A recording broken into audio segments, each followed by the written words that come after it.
माननीय Shri Saket Gokhale.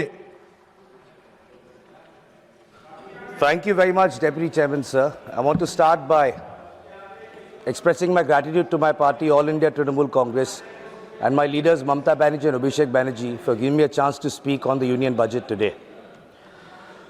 So every time I've heard the previous speakers, right from the Prime Minister to all the other MPs from the Bharatiya Janata Party, I'm reminded of this movie scene from the 90s. एक picture था sir 90s में, उसमें एक actor था, वो एक पैर एक बाइक पे रखता था, दूसरा पैर दूसरे बाइक पे, and he's going around. So the problem with the BJP is इनका एक पैर is in 1947 and the next leg, other leg is in 2047. Present में कुछ भी नहीं है sir. They will either talk about what happened 50 years ago, or they're going to make us promises about 2047, which, as a member before me rightly said, we might be here to see, might not be here to see. Sir, I spent my early teens, I'm 39 years old, I spent my teens and my early 20s. I was, under when Mr. Vajpayee was the Prime Minister, and then later when Dr. Manmohan Singh was the Prime Minister. So the stark difference, and I'm saying this as a youth, the stark difference I see, sir, is that time policies matter, not personalities. Today, our discourse has become purely personality-oriented. The budget is personality-oriented, not policy-oriented, sir. That is the big problem. What happens, sir, is when the budget is guided by the vision of a person who should be in the Margadarshak Mandali, the youth are unable to relate to that budget, sir. This budget has absolutely nothing as far as the young people of our country are concerned, sir. So there is a concept in America, it used to be called the Great American Dream. That is how they say America came about to dominate the world over the last 2 centuries.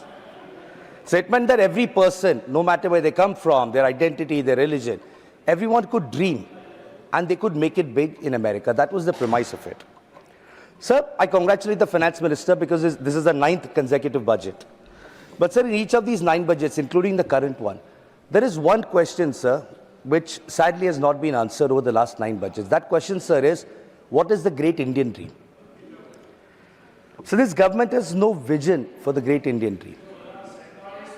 The problem is the government doesn't know the difference between dreams and delusions, sir.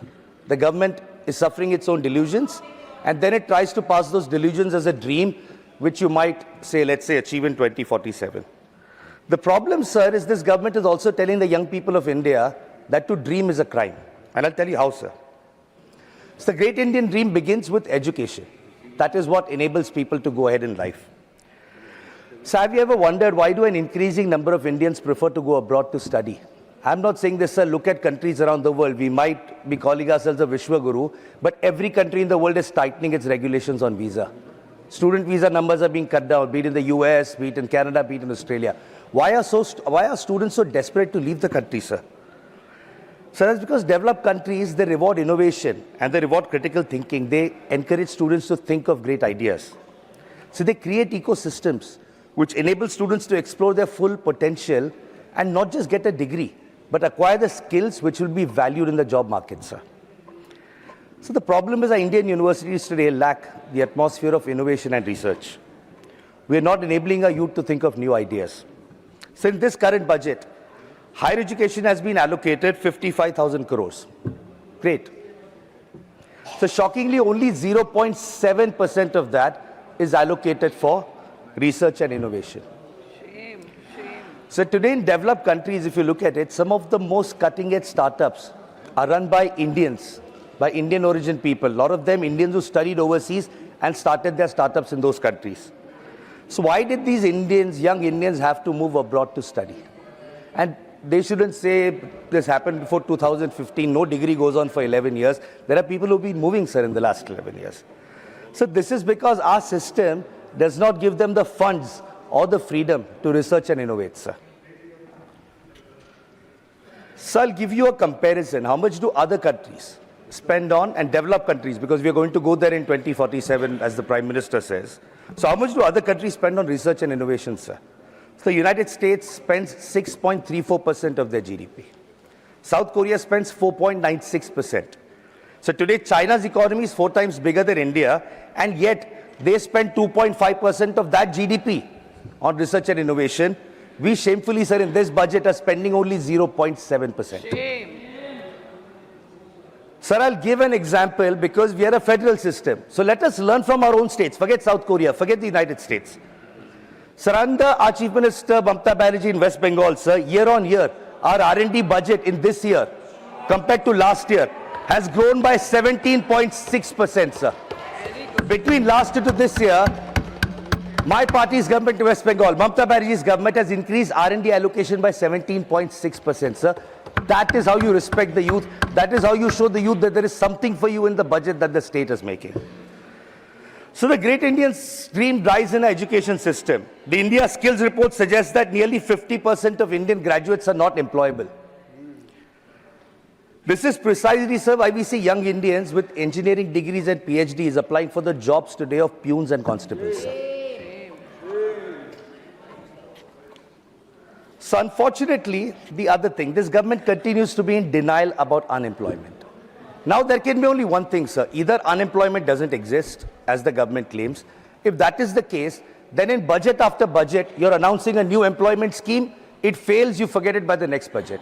If there is no unemployment, then why are you coming up with unemployment schemes that are not working? If you're coming up with themes, that clearly means that there is unemployment. So this budget ignores the other crucial aspect also, which is underemployment, sir. We need to think not just about youth who don't have jobs, but also about young people who are paid much less than they deserve. So today the unemployment rate for youth in India is about 15%. Of the remaining young people with jobs, sir, 10% are underemployed. This budget ignores the burning problem, sir, that a quarter of India's youth population don't have part-time or full-time jobs. A quarter of the population.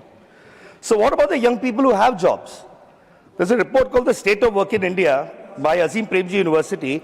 34% of Indian youth are paid less than what they deserve. So the government likes to tell us that the world's fourth largest economy, sorry. But what the government doesn't tell people, sir, in terms of per capita GDP, our economy ranks at 123rd. This is not nominal, this is by purchasing power parity.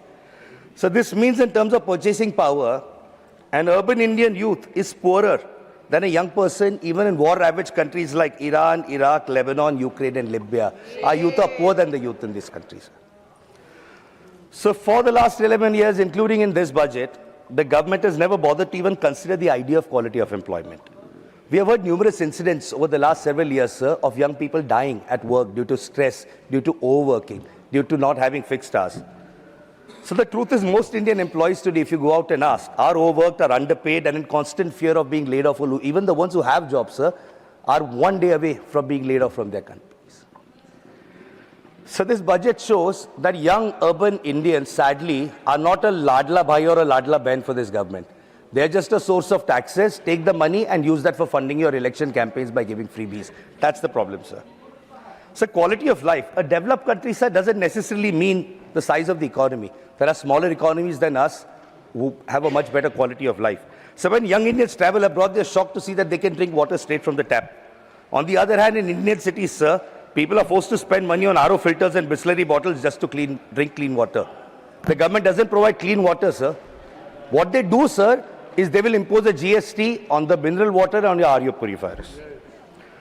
So the top 10 polluted cities in the world are in India. What is our government? What does this budget do about it? Nothing. But they will impose an 18% GST on air purifiers if you decide to go and do something about the situation yourself. So today, quick commerce apps have started providing ambulance services. So that is the dismal state of our country. It is easier to get an ambulance on Blinkit than calling 108, and you know at least on the app the ambulance will come there. So in this budget, we are spending only 3% of our GDP on healthcare. Let's compare this to Viksit countries like UK, Germany, France and Japan, who spend 6 to 9%. We are spending 3%, 6 to 9% of their GDP, sir. So when young Indians pay sky-high taxes, this government does not even provide basic quality healthcare in return. When the government forces people to purchase private medical insurance, the least they can do is allow tax deduction for the premium that they paid. No, sir. Until Mamata Banerjee wrote a letter, and then a year and a half after that, they decided to scrap the GST on medical insurance payments, sir. So in the union budget, the government claims to be spending 3.10 lakh crores on building roads and highways. Even after spending this amount by the government, sir, people are expected to pay a toll when they drive on the road.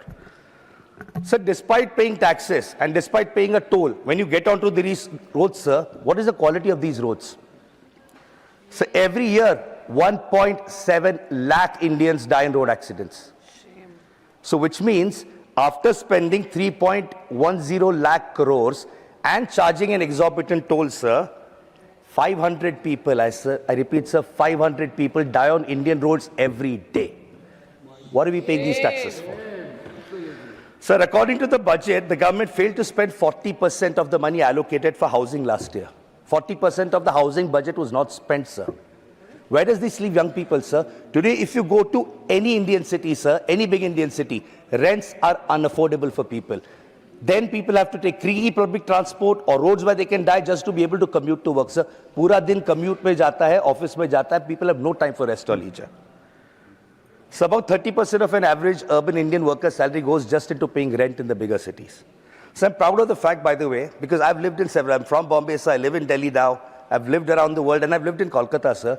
You'd be surprised, this house would be surprised to know that for a big city with a growing economy, Kolkata still has the lowest rents in the country, sir.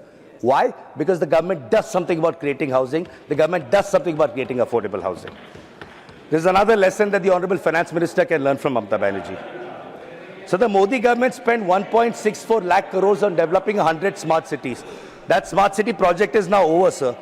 Sir, hand on my heart, and I'm going to ask everyone, especially on the treasury benches, please, can you stand in front of a group of 200 people in the age of 18 to 40 and tell them that we have 100 great quality smart cities in India?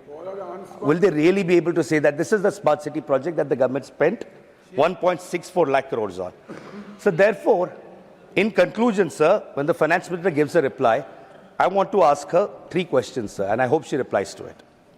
So one, what does this budget do in order to provide quality jobs for young urban Indians and to ensure a healthy work environment? Question number 1.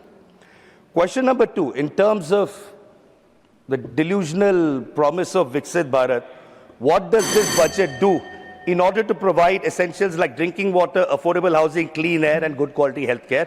And the third thing, sir, what does this budget have for young urban Indians to explore their potential? Sir, in conclusion, all I want to say is, for the last 12 years, young Indians have suffered PM Modi's dreams and delusions. Instead, young urban Indians are asking one question from the budget: what and where is the great Indian dream, sir? Thank you.